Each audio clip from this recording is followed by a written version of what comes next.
এবার ইমাম মেহেদী আলাইহিস সালাম শুকরানা নামাজ আদায়ের জন্য ও যুবক যখন মসজিদের ভিতরে প্রবেশ করবে ইমাম মেহেদী আলাইহিস সালাম তখন ঈসা আলাইহিস সালাম কাল্লা দুনিয়ার মধ্যে নামাজ দিবে। ঈসা আলাইহিস সালাম আসরের নামাজের সময় আসবে, আসরের নামাজের ইমামতি করবে, হযরত ইমাম মেহেদী আলাইহিস সালাম ইমামতি করবে, আর ঈসা আলাইহিস সালাম হবে মুসল্লি, আর ঈসা আলাইহিস সালাম বায়াত গ্রহণ করবে হযরত ইমাম মেহেদী আলাইহিস সালামের হাতে। এর বায়াতে রাসূল মুসলমান এখন অনেক আলেমরা মানে না, অনেক মুসলমান বাতিলেরা এই পীর মুরিদি মানতেই পারে না, অথচ ইমাম মেহেদী আলাইহিস সালামের হাতে বায়াত গ্রহণ করবে হযরত ঈসা আলাইহিস সালাম। এসে ঈসা আলাইহিস সালাম হবে মুসল্লি আর ইমাম মেহেদী আলাইহিস সালাম হবে ইমাম। ইমামের পিছে নামাজ আদায় করবে, দুজন একসাথে কাফেলা শুরু করবে, ইসলামের দাওয়াত দিবে, মানুষের ভিতরে শান্তি ফিরে আসবে। এই মানুষগুলো মুসলমান দুনিয়ার মধ্যে কোনো অভাব থাকবে না, মানুষগুলো সুন্দরভাবে জীবন যাপন করা শুরু করবে। কিন্তু মানুষের ভিতরে এত পরিমাণ লোভ দেখা দিবে, এত পরিমাণ লোভ দেখা যাবে মুসলমানের যে বাল্হুয়া খিলাফ।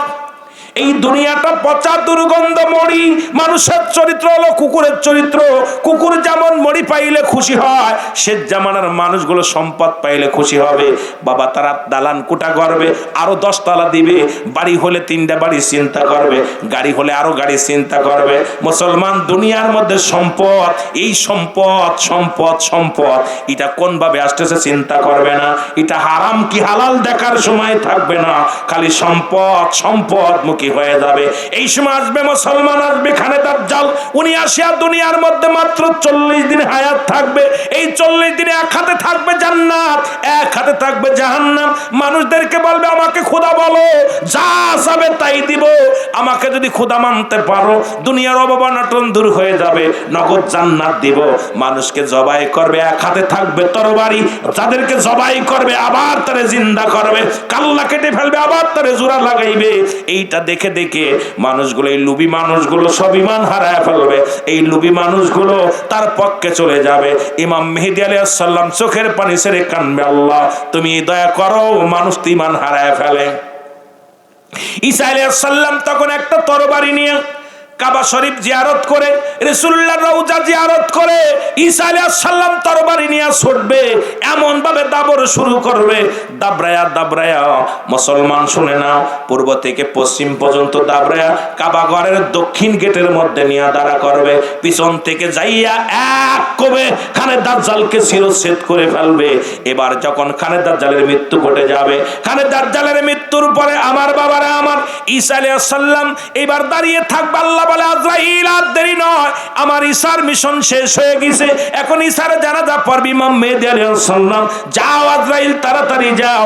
আজরাইল আলাইহিস সালাম হাজির হয়ে যাবে, ঈসা আলাইহিস সালামের মৃত্যু হবে, ঈসা আলাইহিস সালামের কাফন দাফন করবে কোথায়? আমার নবীজি বলে গেছেন, যারা মক্কা মদিনায় হজ করতে গেছেন, রাসূলুল্লাহর পায়ের গোড়ে, ডান পায়ের গোড়ে একটা কদমের গোড়ে একটা জায়গা আছে, নবীজি বলে গেছেন আমার ইমাম মেহেদী আলাইহিস সালাম যখন আসবে, ঈসা আলাইহিস সালাম আমার উম্মত হয়ে আসবে, ইমাম মেহেদী আলাইহিস সালাম আসবে, আর আমি এই জায়গাটা রেখে গেলাম, এই পায়ের ঘরে ঘুমাইবে হযরত ঈসা আলাইহিস সালাম, আমার পায়ের ঘরে ঘুমাইবে। এখন রাসূলুল্লাহর কদমের ঘরে একটা কবরের জায়গা রয়ে গেছে, জোরে বলেন সুবহানাল্লাহ। ঈসা আলাইহিস সালামের কবর কোথায় হবে এটাও নবীজি বলে গেছে, যে আমার কদমের ঘরে একটা জায়গা থাকবে, খালি জায়গা, ওই জায়গার মধ্যে কবরটা হবে। ঈসা আলাইহিস সালামের শেষ বিদায়ের পরে ইমাম মেহেদী আলাইহিস সালাম একটু ভেঙে পড়বেন, এই মানুষগুলো আবার মুখ ফিরা নিবে, এমন সময় একটা কালো ধোঁয়া আসবে, এই ধোঁয়াটা মানুষের নাকে লাগবে, ইমানদারের নাক দিয়ে ঠান্ডা পানি বাইর হবে, সর্দি লাগবে, আর বেঈমানদের 8টা ছিদ্রা দিয়ে ধোঁয়া বাইর হবে। এই বেঈমানগুলো তাও শিক্ষা হবে না, এত বড় একটা কঠিন রোগ, কঠিন একটা বালা মুসিবত আল্লাহ দুনিয়ার মধ্যে দান করবে, আপনাদেরকে গজব পাঠায় দিবে। এই গজবে ইমানদারেরা তাদেরকে নাক দিয়া পানি বাইর হবে, মুসলমান ঠান্ডা জ্বর হবে, আর সব অসুখ আল্লাহ তাদের সব গুনাহ মাফ করে দিবে, আর বেঈমানদের 8টা ছিদ্রা দিয়ে দোয়া বাইর হবে। এই মানুষগুলোর জন্য আবার দোয়া করবেন। 3টা ভূমিকম্প হবে, একটা হবে পূর্বাঞ্চলে, একটা হবে মধ্যপ্রাচ্যে, আর একটা হবে মুসলমান পশ্চিমাঞ্চলে। 3টা ভূমিকম্প হবে। প্রথম ভূমিকম্প যখন হবে, পূর্ব দেশের মানুষগুলো ইয়া নাফসি নাফসি শুরু হয়ে যাবে, তারা পাগলের পাগল পারাপার হয়ে যাবে, ভূমি ধসে যাবে, দুনিয়ার মধ্যে বড় বড় নদী হয়ে যাবে, সাগর হয়ে যাবে, মানুষগুলো টিলা ইটার উপরে বাস করতে থাকবে। এই মানুষগুলো আবার মধ্যপ্রাচ্যে একটা ভূমিকম্প হবে, এই রকম ভূমিকম্প হওয়ার পর বিশাল বিশাল সাগরের পরিণত হয়ে যাবে, নদী নালা হয়ে যাবে, মানুষগুলো কোন রকম বাস করতে থাকবে, মুনাফিক গুলো মারা যাবে, ভালো মানুষগুলো বেঁচে থাকবে। পশ্চিম আকাশে আর একটা পশ্চিমে যখন ভূমিকম্প হবে, ওই দেশের একই অবস্থা হবে, মানুষগুলো বেঈমান মুনাফিকরা দুনিয়ার মধ্যে গজবে পড়ে যাবে, ইমানদাররা বেঁচে থাকবে। ইমানদারদের নিয়ে হযরত মুসা হযরত ইমাম মেহেদী আলাইহিস সালাম সুন্দরভাবে জীবন যাপন করবে। এইবার মানুষের মধ্যে রব্বুল আলামিন এইবার দুনিয়ার মধ্যে যত তেলের খনি, ইউরেনিয়ামের খনি, সোনার খনি, রূপার খনি, কোনো বৈজ্ঞানিক লাগবে না, কোনো মেশিন লাগবে না, রব্বুল আলামিন নিজ থেকে একা একা দান করবে। এই মানুষের আর অভাব থাকবে না, যত ইচ্ছা স্বর্ণ ব্যবহার করতে পারবে, যত ইচ্ছা রূপা ব্যবহার করতে পারবে। পৃথিবীর যত খনিগুলো আছে সব খনিগুলো রব্বুল আলামিন বান্দার জন্য উঠায়া দিবে। জোরে জোরে বলেন সুবহানাল্লাহ। এই ভালো মানুষগুলো যখন জগতের মধ্যে আসবে, এই কিয়ামতের আলোচনা করতে গেলে 4-5 ঘন্টার দরকার। এইবার যখন এইরকম থাকবে, তখন আমার বাবার আমার আর একটা বৃষ্টি হবে। এই বৃষ্টিতে বিশাল এইরকম নূহ আলাইহিস সালামের প্লাবন যেমন হয়েছিল, অল পৃথিবী এইরকম পানিতে থত করবে, এই প্লাবন হয়ে যাবে। এই জমিনের মধ্যে পানিগুলো শুকায় যাবে, 24 ঘন্টা থাকবে, পানিটা থাকবে মাত্র 24 ঘন্টা, আবার সব শুকায় যাবে, মানুষের মধ্যে আবার সমতল হয়ে যাবে। এই পানির ঢেউ, বড় বড় পাহাড়, বড় বড় এই যে টিলাগুলো ছিল সব সমতল হয়ে যাবে, সমতল হয়ে যাবে। এইবার মানুষগুলো শুধু এই পৃথিবীর মধ্যে আবার ফসল বাদি খাবে, মানুষ শান্তি আসবে। এরপরে যখন আবার লোভ এসে যাবে, তখনই রব্বে কারিম ইসরাফিলকে হুকুম দিবে, যাও, এই বান্দার ভিতরে লোভ আসছে। তখন যখন ইসরাফিল আলাইহিস সালাম সিংহা হাতে নিবে, তখনই জমিনটা থরথর করে কাঁপবে। এই কিয়ামতের আগে 70টা আলামত হবে। হাসরের ময়দানে যেদিন দাঁড়াবো, এর আগে 70টা আলামত হবে। অধিকাংশ আলামত হয়ে গেছে রে যুবক, এখন বাকি আছে কিছু অংশ, যার অধিকাংশ আলামত গুলো আমাদের অলরেডি হয়ে গেছে। তার মধ্যে মুসলমান 10টা আলামত, বড় বড় 10টা আলামত আছে এখনো বাদ। এই 10টার মধ্যে একটা নাম্বার ওয়ান হলো ঈসা আলাইহিস সালামের আগমন। মুসলমান শুনে নাও, ইমাম মেহেদী আলাইহিস সালামের আগমন, কানে দাজ্জালের আগমন। অযুবক শুনে নাও, ইয়াজিদ মাজুদের আগমন। 3টা ভূমিকম্প হবে এই পৃথিবীর মধ্যে। শুভ মুসলমান কিয়ামতের আগে কাশ্মীর মুসলমানদের দখলে আসবে। নবীজি বলে গেছেন কাশ্মীর আসবে, মুসলমানরা দখলে নিয়ে যাবে, কাশ্মীর দখলে নিয়ে চলে আসবে। তখন মুসলমানদের বিজয় ডান্ডা বাজবে আকাশে। যুবক শুনে নাও, এই পৃথিবীর মধ্যে ইমাম মেহেদী আলাইহিস সালামের আগে দুনিয়ার মধ্যে আগমন করবে, নবীজি বলছে। আর ইমাম মেহেদী আসার আগে 69 জন ভণ্ড নবীর আগমন, 39 জন ভণ্ড ইমাম মেহেদীর আগমন ঘটবে। এই দেশের মধ্যে অনেক পীর সাহেব ইমাম মেহেদী বলে দাবি করবে। যেমন আমার দেশে এক পীর সাহেব দাবি করে ফেলল আমি ফাতেমার স্বামী। এই রকম অনেক ভণ্ড আবির্ভাব আছে। জোরে জোরে বলেন ঠিক কিনা? কে বলতে পারেন হুজুর আমাদের বিরোধিতা আবার করা কেন শুরু করলেন? আমি কারো বিরোধিতা করতে চাই না। এইরকম অনেক পীর সাহেব আছে, তারা নিজের আউলাদকে বলে ইমাম মেহেদী গেছে রে। মুসলমান শুনে নাও, ইমাম মেহেদী বাংলাদেশে আইতো না। ইমাম মেহেদী বলে যদি কোনো বাংলাদেশে কোনো ব্যক্তি দাবি করে, ওর জুতা দিয়ে যত পিটাবেন তত নেকি হবে, ততই সওয়াব হবে। জোরে জোরে চিল্লায়া বলা যাবে না আল্লাহু আকবার। 39 জন ইমাম মেহেদী বলে দাবি করবে। কয়জন? 39 জন। 40 নম্বরে প্রকৃত ইমাম মেহেদী আলাইহিস সালাম আসবে। আল্লাহর নবী বলেন ইমাম মেহেদী মক্কা মদিনায় জন্মগ্রহণ করবেন। উনার বাবার নাম থাকবে মুহাম্মদ, বাবার নাম থাকবে আব্দুল্লাহ, মার নাম থাকবে আমেনা। ইমাম মেহেদী আলাইহিস সালামের নাম থাকবে মুহাম্মদ। জোরে বলেন মারহাবা। রাসূলের মায়ের নাম, রাসূলের বাবার নাম থাকবে ইমাম মেহেদী আলাইহিস সালামের মা বাবার নাম। রাসূলের নামের সঙ্গে নাম থাকবে মুহাম্মদ, নাম থাকবে। গোত্র থাকবে বদুয়া গোত্র, বংশ থাকবে ফাতেমার বংশধর। ভালো করে লিখে নেন মুসলমান, শুনে নেন। নবীজি বললেন আরো, নবীজি বললেন সাহাবীরা রে, ইমাম মেহেদীর বিবরণ তোমরা শোনো। সাহাবীরা বলে ইয়া রাসূলুল্লাহ, ইয়া হাবিবাল্লাহ, আপনি একটু বলেন, আমরা ইমাম মেহেদী বিষয়ে একটু বলেন, আমরা শুনতে চাই। নবীজি বললেন ইমাম মেহেদী কখন আসবে? মক্কা মদিনায় যখন পাপে যুবক এত পরিমাণ পাপ হবে, জিনা ব্যভিচার সুদ ঘুষ বৈধ হয়ে যাবে। ইমাম মেহেদী আলাইহিস সালাম মক্কা মদিনায় যখন আসবে তার চেহারা হবে, নবীজি বলছে তাকে দেখতে হবে শ্যামলা বর্ণ। ইমাম মেহেদী আলাইহিস সালামের বিবরণ নবী দিয়েছেন, শুনে নেন আপনারা। ইমাম মেহেদী আলাইহিস সালামের সিনায় দিয়ে যায়, ওনার গায়ের রং থাকবে শ্যামলা বর্ণ, মানুষটা হবে মাঝারি বর্ণ। এই মাঝারি আকৃতি হবে, না বড় না ছোট, আমরা যেমন মানুষ এই রকম প্রকৃত মানুষ হবে। এই পৃথিবীর মধ্যে সবচেয়ে বড় পরিচয় ইমাম মেহেদীর। ইমাম মেহেদী আলাইহিস সালাম বুরুটা থাকবে টানা বুরু, মাঝখানে কোনো খালি থাকবে না। ইমাম মেহেদী আলাইহিস সালামের মাথার চুল থাকবে কুকরানো মুকরা গোয়া সুরো চুল। ইমাম মেহেদী আলাইহিস সালামের মুসলমান কানের ভিতরে থাকবে লম্বা লম্বা পশম। নবী যেটা বলে গেছে শুনে নেন। ইমাম মেহেদী আলাইহিস সালামের সিনাটা থাকবে সিংহ পুরুষের মতো, এই সিনাটা থাকবে একটু টান টান সিংহ পুরুষের মতো। ইমাম মেহেদী আলাইহিস সালাম এক নম্বরে সবচেয়ে বড় পরিচয় হলো উনি থাকবে তুতলা। যখন কথা বলতে যাবে জোরে জোরে থাবা মারবে উরুতের মধ্যে, এই জোরে জোরে থাবা লাগাইবে উরুতের মধ্যে। আর মুসলমান শুনে নাও, উনি এমন ভাবে রাস্তা দিয়ে চলবে মনে হয় ধুলাও যেন আঘাত না পায়, মাটিতে এমন ভাবে পা রাখবে রে ওই জমিনের উপরে, জমিন যেন টের পাচ্ছে না। জোরে জোরে চিল্লায় বলা যাবে না মারহাবা। রাসূল সাল্লাল্লাহু আলাইহি সাল্লাম উনার পরিচয়, উনার গঠন কেমন, উনার চেহারা হবে কেমন, সব বলে গেছে। সবচেয়ে ইমাম মেহেদীর সিনার দুইটা উপায়, একটা হলো তুতলা থাকবে, দুই নাম্বার হলো আপনার এই সিংহ পুরুষের মতো। এই সিনাটা হবে টান, সিনাটা টান। এরপরে মাথার তো অনেকগুলো বিবার, নবীজি বলছে মাথার চুলগুলো হবে কুকরানো মোকরানো, এই গোসুরি চুল হবে। বুরুটা থাকবে টানা বুরু, এই বুরুটার মাঝখানে কোনো ফাড়া থাকবে না। কানের ভিতরে লম্বা লম্বা পশম থাকবে, সুবহানাল্লাহ বলেন না, লম্বা লম্বা পশম থাকবে, নবীজি বলে গেছেন। ইমাম মেহেদী যখন 40 বছর পূর্ণ হয়ে যাবে, কয় বছর? 40 বছর যখন পূর্ণ হয়ে যাবে, মক্কা থেকে মদিনার দিকে রওনা হয়ে যাবে ইমাম মেহেদী আলাইহিস সালাম। মক্কার ঘরে ঘরে জিনা চলবে, মক্কার ঘরে ঘরে ব্যভিচার চলবে, মক্কার ঘরে ঘরে সুদ ঘুষ চলবে, মক্কার ঘরে ঘরে অনৈতিক কাজ চলবে।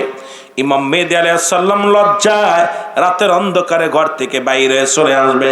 তখন যখন আসতে যাবে পথের মধ্যে মানুষের সঙ্গে দেখা হয়ে যাবে, অনেক হক্কানি উলামা ইকরামের সঙ্গে দেখা হয়ে যাবে, আলেমের সঙ্গে দেখা হয়ে যাবে। এ মুসলমান এবার ইমাম মেহেদীকে দেখেই চিনে ফেলবে। সবাই বলবে আপনি ইমাম মেহেদী, বলেন আমি ইমাম মেহেদী না।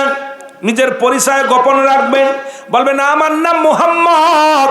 লোকজনে বলবে না আপনি ইমাম মেহেদী, আমার রাসূল বলে গেছে যে কথাগুলো সব তো আপনার ভিতরে পাইতেছি, আপনি ইমাম মেহেদী আলাইহিস সালাম।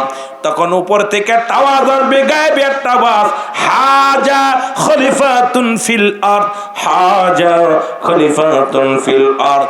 এই আওয়াজটা উপস্থিত উলামা ইকরাম শুনতে পারবে।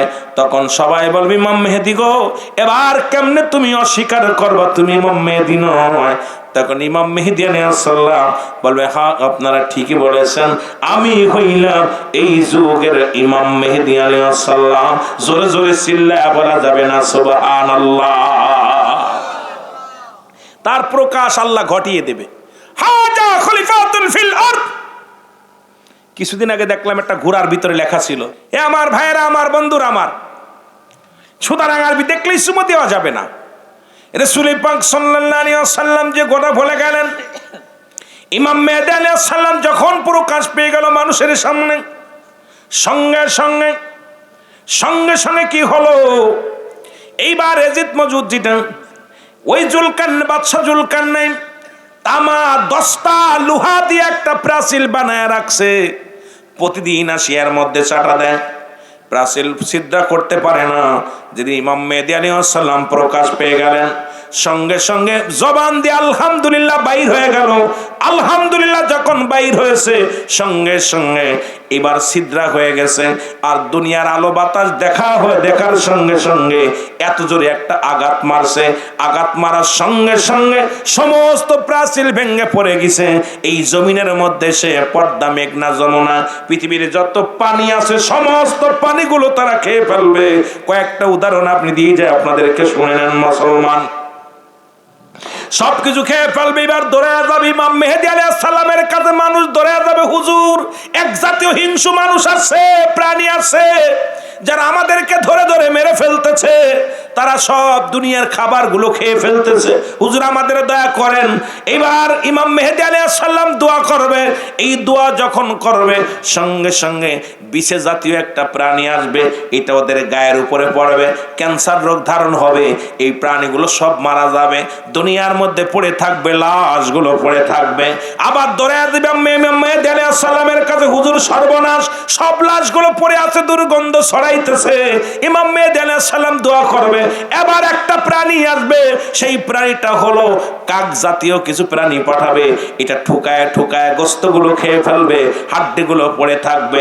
আবার দৌড়ায় যাবে, হুজুর সর্বনাশ, এবার তো হাড্ডি পড়ে আছে, দুর্গন্ধে টিকতে পারি না। ইমাম মেহেদী আলাইহিস সালাম হাত উঠায় দিবে, সঙ্গে সঙ্গে বিশাল একটা বৃষ্টি হবে। এই 24 ঘন্টা পানি নামবে উপরে থেকে, পদ্মা, মেঘনা, যমুনা যত নিচে জায়গা আছে সব প্লাবন হয়ে যাবে, পানিতে পানিতে ভরপুর হয়ে যাবে। এই দুনিয়ার যত, এই জমিনটা থরথর করে কাঁপবে, আসমান জমিন কাঁপবে। প্রথম সিংহায় ফু দিবে, তখন মানুষগুলো পূর্ব দিক থেকে পশ্চিম দিকে শুরু করবে। আর তখন এই দুনিয়ার মধ্যে যে বললাম বৃষ্টি আসবে, এই যে বৃষ্টি আসার পর মানুষ যখন উর্বা হয়ে যাবে জমিটা, যেমন জমিনের মধ্যে কোনো বীজ থাকলে দেখবেন এইটা কিন্তু পানি পাইলে জ্বালিয়ে যায়, ওই যে আপনার এই ঘাস বাদালে ঘাসটা যা আছে জ্বালিয়ে যায়। তদ্রূপ মানব দেহের মধ্যে একটা হাড্ডি আছে যা পৃথিবীর কোনো আগুন দিয়ে পুরানো যায় না, পৃথিবীর কোনো অ্যাসিড দিয়ে পুরানো যায় না। দেখবেন হিন্দুরা মানুষ পুরানো পর দেখবেন একটা হাড্ডি আছে, পুরাইতে পারে না, ওইটা মাটির নিচে পুঁতে রাখে। এই প্রত্যেকটা মানুষের পায়খানা রাস্তার উপরে 3 তেহারা বলা হয়। এই হাড্ডা পৃথিবীর কোনো অ্যাসিড দিয়ে কোনো বৈজ্ঞানিক পুরাতে পারে নাই। এই পৃথিবীর মধ্যে যেখানে থাকবে এইখান থেকে আবার মানুষ গজে উঠবে, ওই হাড্ডি থেকে। ওই হাড্ডি যেখানে থাকবে সেখান থেকে মানুষ উত্তোলন হবে। যখন সিংহায় ফু দিবে, ইসরাফিল আলাইহিস সালাম যখন সিংহায় ফু দিবে, প্রথম যখন ফু দিবে সমস্ত পৃথিবীর মধ্যে যে যেখানে ছিল সেখান থেকে সবাই উঠে দাঁড়াবে। দ্বিতীয় যখন ফু দিবে সবাই দোষ শুরু করবে, তৃতীয় ফুতে সমস্ত কিছু চুরমার হয়ে যাবে। এ মুসলমান মানুষগুলো দৌড়াইতে থাকবে সব যার সামনে, সবার মুখে ইয়া সালিম, ইয়া সালিম, আমাকে নিরাপত্তা দাও, আমাকে নিরাপত্তা দাও, আমাকে শান্তি দাও। কে দেবে কারে শান্তি? কারোর দিকে কেউ তাকানোর সময় নাই। তখন এ ওর উপর দৌড়বে, এ ওর গায়ের পাশে দৌড়বে, বাবা মা ভাই বন্ধু সবাই শুধু দৌড়াবে, শুধু দৌড়াবে, নাফসি নাফসি নাফসি নাফসি করে দৌড়াবে, ইয়া সালিম, আমাকে নিরাপত্তা দাও। হাসরের ময়দান সংগঠিত হয়ে যাবে, যখন দুনিয়া সবকিছু শেষ হয়ে যাবে, হাসরের ময়দান সংগঠিত হবে, রব্বে কারিম বসে যাবে বিচারের জন্য। তখন মানুষগুলো ইমানদারদেরকে, এ মুসলমান এক কাতার ইমানদারদেরকে আল্লাহ মাফ করে দিবে, বান্দাগুলো দৌড়াইবে, এই পেরেশানিত হয়ে যাবে। তখন রব্বে কারিম বলবে, আজকে ওই দিন মুসলমান হাসরের ময়দানে এমন অবস্থা হবে, রব্বে কারিম সেদিন এত কঠোর হবে, আমার রব্বে কারিম এত রাগান্বিত হবে, জাহান্নামীদেরকে জন্য এত কঠোর হয়ে যাবে, যাদের কোনো সাহায্যের জন্য আমার আল্লাহ রাব্বুল আলামিন বিন্দু মাত্র একটু দয়া দেখাবে না। তখন দয়া দেখাবে কখন? যখন দয়ার নবী রাহমাতাল লিল আলামিন আমার রব্বে কারিমের দরবারে হাজির হয়ে যাবে, তখনই আমার আল্লাহ রাব্বুল আলামিন, এ মুসলমান শুনে নাও, এই মানুষগুলো যখন বিচারের কাঠগড়ায় দাঁড়িয়ে যখন জান্নাত এবং জাহান্নামে চলে যাবে, এইবার মানুষগুলো দাঁড়িয়ে থাকবে, জাহান্নামী ফেরেশতারা, মালিক ফেরেশতা, এক জাহান্নামের মধ্যে 70,000 রশি লাগানো, এক একটা জাহান্নামের মধ্যে, এক একটা রশির মধ্যে 70,000 ফেরেশতা ধরে টানবে এই জাহান্নামীদের। মুসলমান শুনে নাও, এই জাহান্নাম ভয়ে পালাবে, কানবে, চিৎকার মেরে কানবে। আমার আল্লাহ বলবে, জাহান্নাম কই যাও? আল্লাহ, এই মানুষগুলোর কান্না সহ্য করতে পারি না। আমার আল্লাহ বলবে, জাহান্নাম পলায়ও না, তোমাকে বানিয়েছি শুধু নাফরমানীদেরকে সাইজ করার জন্য, আজকে নাফরমান বান্দাদেরকে সাইজ করব, সুতরাং তুমি পালায়ও না। মানুষ দৌড়ায় চলে যাবে আদম আলাইহিস সালামের কাছে। আদম নবী বলবে, আমি নয়, চলে যাও ঈসার কাছে। ঈসা বলবে, আমি নয়, চলে যাও কার কাছে? ইব্রাহিমের কাছে, ইব্রাহিম বলবে আমি নয়। চলে যাও মূসার কাছে, মূসা বলবে আমি নয়। চলে যাও কোথায়? রাহমাতের নবী রাহমাতাল লিল আলামিনের কাছে। রহমতের নবীর কাছে যখন আসবে, নবীজির কাছে যখন দরখাস্ত করবে, নবীজি আমার দাঁড়িয়ে থাকবে, রব্বে কারীম বলবে ইয়া রাসূলুল্লাহ, ইয়া হাবিবাল্লাহ, হে বন্ধু, আপনার অনুসরণ করে নাই, আপনার প্রেমিক নয়, সুতরাং ওদেরকে জাহান্নামে আজকে নিক্ষেপ করা হবে। নবীজি সঙ্গে সঙ্গে 3টা সিজদা মারবে। প্রথম সিজদা পড়ে নবী কাঁদবে। নবীজি কোন কান্না, আমার আল্লাহ বলবে হাবিব আপনি কাঁদেন কেন? বলবে আমার পরওয়ারদিগার, আমার উম্মতের ক্ষমা করে দেন, যেহেতু আমাকে তারা চিনতে পারছে। আমার আল্লাহ বলবেন হাবিব আপনি পূর্ব পশ্চিম উত্তর দক্ষিণ তাকান, যতদূর পর্যন্ত আপনার দৃষ্টি শক্তি যায় আমি আল্লাহ রাব্বুল আলামিন আপনার উম্মতদেরকে মাফ করে দিলাম। নবীজি তাকাবে, সব উম্মতেরা জান্নাতে চলে যাবে। নবীর প্রেমে যাদের অন্তরের ভিতরে ছিল এরা সবাই জান্নাতে দৌড়াইতে চলে যাবে। আবার নবী সিজদায় পড়ে যাবে।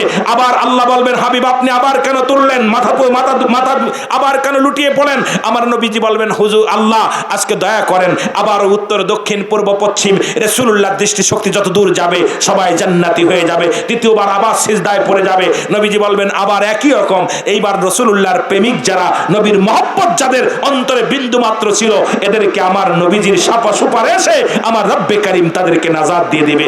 একদল থাকবে তারা না চিনবে আমার নবীকে, না চিনবে রব্বে কারীমকে। তখন আমার আল্লাহ পাক বলবে হাবিব আর দরখাস্ত করেন না, এদের জন্য আমি জাহান্নাম বানিয়েছি, একমাত্র জাহান্নাম হবে এদের ঠিকানা। জোরে জোরে চিল্লায় বলো নাউজুবিল্লাহ।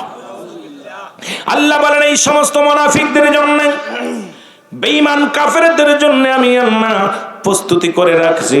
বিসমিল্লাহির রাহমানির রহিম। উইদ্দাতুন লিল কাফিরিন। আমি আল্লাহ কাফের বেঈমান মুনাফিকদের জন্য প্রস্তুতি করে রাখছি 7টা জাহান্নাম।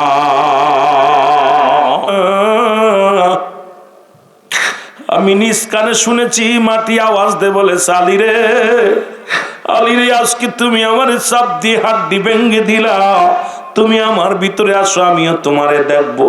ইয়া রাসূলুল্লাহ, ইয়া হাবিবাল্লাহ, না জানি কখন মারা যায়, না জানি কখন দুনিয়া থেকে বিদায় হয়ে যায়। ওই মাটি যদি আমার সঙ্গে দুর্ব্যবহার করে নবী গো, ওই মাটি আমারে ছাড়বে না। হযরত আলীর চোখের পানি জমিনের মধ্যে পড়ে। এত কান্না করতে করতে সর্বশেষে আওয়াজ শুনতে পাইলেন আলী তোমার কান্না সহ্য করতে পারি নাই, আমরা জমিন তোমারে মাফ করে দিছি। জোরে বলেন সুবহানাল্লাহ। সুতরাং এই কবরের চিন্তা যদি কোনো মানুষের ভিতরে থাকতো, ও যুবক, এই মানুষটার যদি একবার চিন্তা তো এই কবরে একটা রাত আমি কেমনে থাকবো, একটা দিন আমি কেমনে থাকবো, একটা ঘন্টা আমি কেমনে থাকবো, একটা সেকেন্ড আমি কেমনে থাকবো, যেখানে কোনো বাতি নাই, আলো নাই, মুসলমান সাথী নাই, বন্ধু নাই, বান্ধব নাই, এই জায়গায় কেমনে থাকবে আমার বাবারা? আমার শোনো, এই জন্য নবীর সাহাবীরাও কেঁদে গেছেন, অসংখ্য নবীগণও কেঁদে গেছে। ওই কবর হলো মানুষের দ্বিতীয় ঘাঁটি। 1 নাম্বার ঘাঁটি হলো মরণ। এই মরণ থেকে আল্লাহ বাঁচার কোনো পথ নাই, উপায় নাই।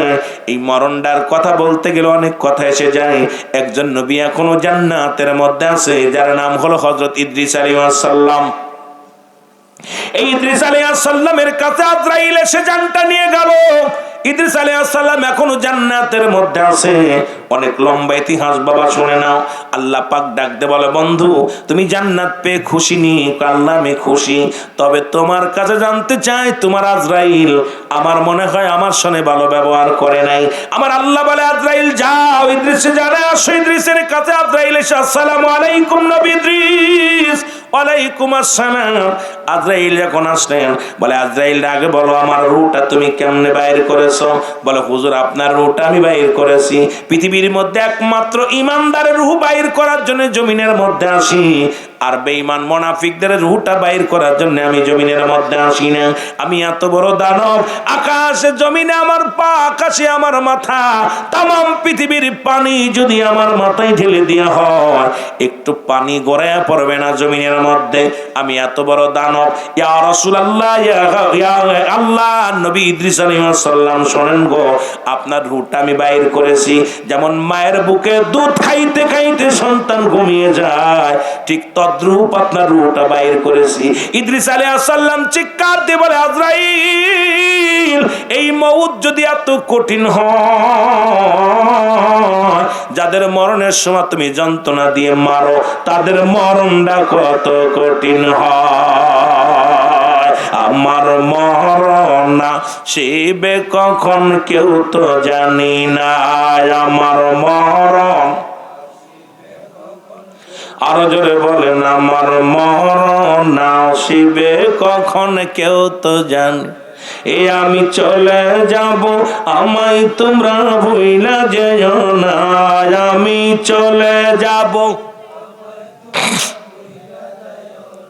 আমার মরণ আসিবে কখন কেউ তো জানি না।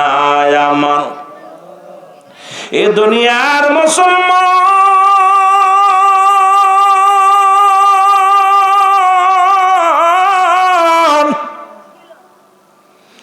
এই আজরাইল আলাইহিস সালাম যখন রূহটা নেবে ওই ব্যক্তি পৃথিবীর মানুষ এমন ভাবে ধরবে রে, ও আমার যুবক বন্ধুরা, আজরাইল যখন আপনারা আমার রূহটা নিয়ে চলে যাবে, ওই মায়েতের কান্না যদি দুনিয়ার মানুষ জানতো, দুনিয়ার মানুষ যদি দেখতো, দুনিয়ার মানুষ যদি বুঝতো রে মুসলমান, একটা মানুষ ঘর করতে পারতো না, এই মানুষগুলো দুনিয়ার মধ্যে অন্যায় পথে পা বাড়াইতে পারতো না। যখন আপনারে আমারে দাপনে কাপনের পরাইয়া গোসল করাতে নিয়ে যাবে, যখন আপনারে গোসলখানায় নিয়ে যাবে, ডাকতে বলবে, আমার আদরের ছেলেরা, আমার মেয়েরা, এই মাত্র আমার রূহটা বাইর হয়েছে, আস্তে ডলাতে আস্তে গোসল করায় দে, কেউ শুনি না, কেউ জানি না। যখন আপনার গায়ের মধ্যে গরম পানি দেয়া হবে, এই পানিটা গরম না ঠান্ডা, চিৎকার মেরে বলবো, আমার সন্তানেরা রে, এই মাত্র আমার রূহটা বাইর হয়েছে, আমার আস্তে ডলা দে, আস্তে পানি দে, আমি সহ্য করতে পারি না। আমরা বুঝি না ওই মায়াতের কান্না, ওই মায়াতের চিৎকার যদি দুনিয়ার মানুষ শুনতো, এই দুনিয়ার মানুষগুলো হাত পেল করে মারা যেত। বাবারে আমার কাপড় পরাইয়া জনমের মতো বিদায়ের জন্য জানাজারে যখন পড়াইয়া যখন কবরে দিয়া দিবে, লম্বা অনেক কথা, অনেক কথা এসে যায়, যে কথাগুলো বলার দরকার আবার সময়ও পাবো না। এ আমার ভাইরা, আমার বন্ধুরা, আমার যখন আপনাকে কাপন দাপন করায়া, যখন আপনাকে দাপনের জন্য রওনা হয়ে যায়, তখনও মায়ের চিন্তা করে আপনজন আছে, ছেলে আছে, ছেলে আছে, ভাই আছে, প্রতিবেশী আছে, ইমাম সাহেব আছে, আমারে মনে হয় শেষ বিদায় দিবে না। যখন কবরের ভিতরে শুয়ে যখন আপনজনেরা চলে আসবে রে মুসলমান, এর 2 নাম্বার বিপদ যখন কবর, এই কবরের ভিতরে যখন আপনাকে রেখে দিবে রে মুসলমান, শুনে নাও, এই কবরে রাখার সঙ্গে সঙ্গে একজন ফেরেশতা তোমার কবরে হাজির হইয়া যাবে। আমরা জানি মুসলমান, কবরে শোয়ানোর পর মুনকার নেকিরা এসে যাবে কবরের মধ্যে। শুনে নাও, এই পৃথিবীর মধ্যে আপনার আমলনামা কিরামান কাতিবিন 2 জন ফেরেশতা লিখে রাখছে, আপনি কোথায় আছেন, আজকে কি করতেছেন, কালকে কি করছেন, 1 সেকেন্ড আগে কি করছেন, 1 ঘন্টা আগে কি করছেন, সব লিপিবদ্ধ আছে রে মুসলমান। শুনে নাও, এই ব্যক্তি তখন মুসলমান যখন কবরে ঢুকবে, ও যুবক, এই নুমান ফেরেশতা ডাকতে বলবে, আসসালামু আলাইকুম, ও জহিরুল হক সাহেব, ওঠো, বান্দা তুমি ওঠো। উনি উঠে দাঁড়াইবি, দাঁড়ায় বলবে, বান্দা তুমি দুনিয়ার জিন্দেগিতে 2টা কাগজ থাকবে মুসলমান ফেরেশতার হাতে, এই নোমান ফেরেশতার হাতে দুইটা পত্র থাকবে, একটার ভিতরে ভালো আমল, একটার ভিতরে মন্দ আমল। এই ভালো কাগজটা হাতের মধ্যে সর্বপ্রথম দিবে, দিয়া বলবে বান্দা এটা লিখে দাও, যার যার আমল নামা তার লেখা লাগবে।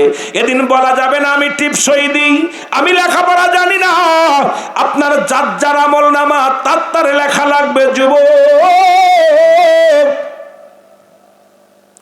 এই আমল নামাটা যার যার আমল নামা তার লেখা লাগবে। এবার নোমান ফেরেশতা ডাকতে বলে বান্দা লিখে দাও। বলে আমি কলম পাবো কই, আমার কাছে কোনো কলম নাই। ডাকতে বলে বান্দা কলম তোমার ডান হাতের শাহাদত আঙ্গুল মুবারক, এইটা তোমার কলম। আমি অনুরোধ করে যাব যুবক রে, এই হাত দে আর সুদের কারবার করিস না, ঘুষের কারবার করিস না। এই হাত দে দান দিয়ান কর, এই হাতের মধ্যে আর গাঁজা ধরিস না, মদ ধরিস না, এই হাতটার মধ্যে আর ইয়াবা ধরিস না, এই হাতটার মধ্যে আর হাত দে কারো কষ্ট দিস না রে যুবক। ডাকতে বলবে তোমার ওই ডান হাতের শাহাদত আঙ্গুল মুবারক হলো কলম রে যুবক, এই কলমটা দিয়ে লিখে দাও, কলম পাইবে কালি পাইবে না। ডাকতে বলে বান্দা বলবে ও ফেরেশতা আমি কলম পাইলাম, কলমে তো কোনো কালি নাই। ফেরেশতা নোমান ফেরেশতা ডাকতে বলো আল্লাহর বান্দা, কালি হলো তোমার মুখের থুতু মুবারক, আমি তোমাদের পায়ে ধরে বলে যাই, হাতে ধরে যায়, আজ থেকে আর এই মুখের মধ্যে বিড়ি দিস না, এই মুখটা দিয়ে আর কাউকে গালি দিস না, এই মুখের মধ্যে সুদের কার মুসলমান হারাম জিনিস বক্ষণ করিস না, এই মুখ দিয়া বা খাস না, ফেন্সিল ধরাস না। এর যুবকরা তোদের পায়ে ধরে বলে যায় এই মুখটারে পবিত্র রাখ, মুখটারে পবিত্র রাখ। এর 10 মাস 10 দিন যখন মায়ের পেটে ছিলা, ওই মায়ের পেটে থাকা অবস্থায় আল্লাহ রাব্বুল আলামিন মায়ের নাভির সঙ্গে তোর নাভিটা জুড়াইয়া দিছে। মায়ের নাভির সঙ্গে তোর নাভিটা জুড়াইয়া দিছে। এই কুরক্ত তোর নাভি দিয়া খাইছে, মুখ দিয়ে খাওয়াই না। এই মুখ দিয়ে আল্লাহর জিকির করবি, এই মুখ দিয়ে আল্লাহর মুসলমান কোরআন পড়বি, এই মুখ দিয়ে নবীর দুরূদ পড়বি, এই মুখ দিয়ে আব্বা মারে ডাকবি, এই মুখ দিয়ে সত্যের আহ্বান করবি। এই মুখটার মধ্যে আল্লাহ কুরক্ত ঢুকান নাই। মায়ের নাভির সঙ্গে নাভিটা জুড়াইয়া দিছে, 10 মাস 10 দিন খাওয়াইছে, নাভির সঙ্গে খাওয়াইছে রে যুবক শুনে নাও। আজকে সেই মুখের মধ্যে কেমনে গাজায় টান দাও, সেই মুখ দিয়ে কেমনে তোমরা মুসলমান মদের মধ্যে টান দাও, সেই মুখ দিয়ে কেমনে তুমি বিড়ির মধ্যে টান দাও। একবার কি তোমার চিন্তা হয় নাই মুখটা পবিত্র রাখার দরকার? এরে বান্দা শুনে নাও, ডাক দে বলে বান্দা তোমার মুখের থুতু মুবারক হলো কালি।